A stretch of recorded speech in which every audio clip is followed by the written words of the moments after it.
Welcome back to our channel. तुम्ही पण तीच मॅगी नूडल्स खाऊन बोर झालाय का? तर ही रेसिपी तुमच्यासाठी। कोरियन नूडल्स बनवण्यासाठी आधी एका पातेल्यामध्ये पाणी टाकून आपण नूडल्स बॉईल करून घेऊया। तुम्ही नूडल्स किंवा मॅगी दोन्हीपैकी कोणतेही वापरू शकता।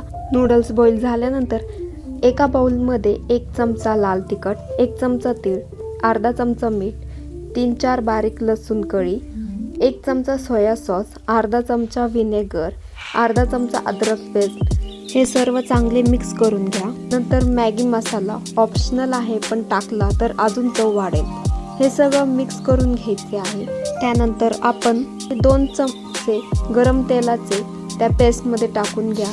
तेल हे सर्व बाजूने हळूहळू टाकून घ्या आणि चांगले मिक्स करून घ्या। नंतर आपण बॉईल केलेले नूडल्स त्यात टाकून द्या व ते चांगले मिक्स करा। जर तुम्हाला ही रेसिपी आवडली असेल तर नक्की लाईक, शेअर आणि सबस्क्राईब करा आणि कमेंटमध्ये नक्की सांगा की तुम्हाला कोणती रेसिपी बघायला आवडेल। आपले कोरियन नूडल्स तयार झाले आहे। तर तुम्हाला ही रेसिपी कशी वाटली ते नक्की सांगा आणि ट्राय सुद्धा करून बघा।